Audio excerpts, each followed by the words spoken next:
My name is Soren Espersen, and I'm the deputy chairman of our party and been in Parliament for 10 years. I'm the deputy chairman of the Foreign Affairs Committee and also a special spokesman on the what we call Rigsfællesskabet, which is the Kingdom of Denmark unit with Greenland and the Faroe Islands.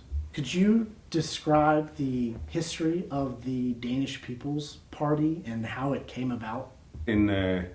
In 1995, where Mrs. Kjærsgaard, Pia Kjærsgaard, founded the party together with another 3 members of Parliament and broke out from the then Progress Party that doesn't exist any longer. So, and at that time, it had changed from being a tax evader party to a more national party, national conservative party, so how we like to see it, with a very strong politics on immigration and also a very EU skeptic line that I like particularly. I mean, at the European election, we were the largest party in Denmark with nearly 28% of the votes, and beat both the Conservatives, the Liberals, and the Social Democrats. And yet, at the moment, as we speak now, just before New Year, it looks as if we could also end up in the biggest party in the country after the next election. So we are up to about 22% in the polls. What is Danish identity?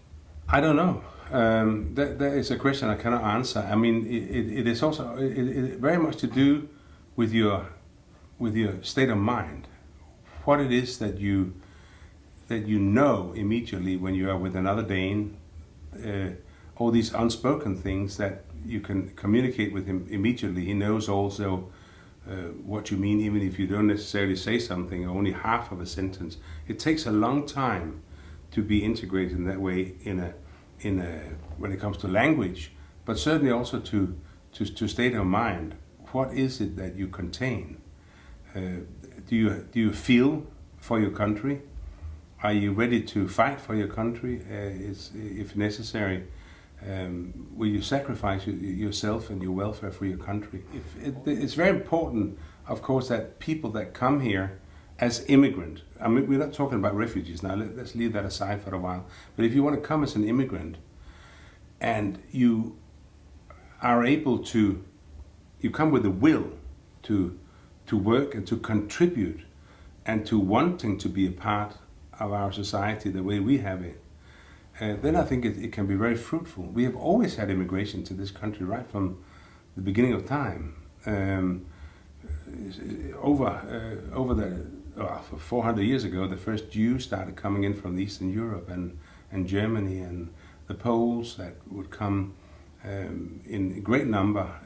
Only 100 years ago, we had immigration from all different, the Huguenots from France, and that are still here with lots of family. The Dutch would come, and so there's always been immigration, and it has never really caused any trouble because it was very much people that came from the same sphere in a what we call the Jewish Christian civilization in a way from Europe, and that they were very easily transformed into Danish. It could take a couple of generations, but they could easily fit in even from day one. I think in 1983 was always the year that we say that the immigration to Denmark, the modern immigration to Denmark, started after some new legislations that came out there that gave everybody the right to seek asylum in the country. That changed all of the Danish political system when it comes to immigration. So that was a shock to many, and including myself. So we have a strong stand on immigration because we want to always ask, is this something that is of value to Denmark and to the Danish people? What are some of the challenges that Denmark faces with the Muslim community today? Well, we can also see it here in Copenhagen, especially in Aarhus, all the larger cities, that there are problems and ghettoism and the tendency to move together, to not necessarily always want to keep the laws and making your own jurisdiction. We also have a mutual agreement on doing everything we can when it comes to integration and helping areas that's got problems. See if we can talk to young groups, even talk to those ones who goes out to Syria now and Iraq as jihadists. We're even trying to accommodate them somehow, to meet them, even when they come back. I mean, we don't necessarily throw them to prison like they do in other countries. Try to talk to them. So it's not as that there's no will to talk, but it is very, very difficult. It's very difficult. As you also, not only those young people that go, but when you see that their leaders, their imams, their elder are really the problem, and understand that this comes from a preaching.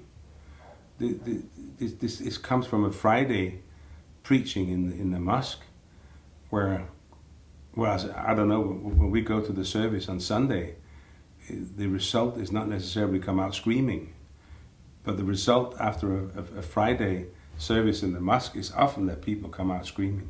So whereas the priests and the rabbis are trying to talk peace and understanding and love, then I have the feeling that very many of those imams, we've noticed that in Aarhus, it comes out with a completely different message.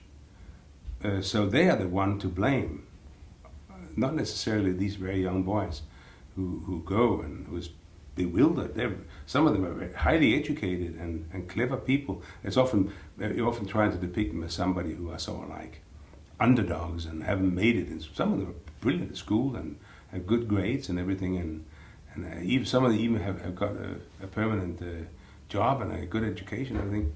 So there must be something that they hear from their imams, and that's what worries me. If we think that we can communicate with the imams who have preached hatred and then make them stop this, I think we are wrong. This is what we've done for decades.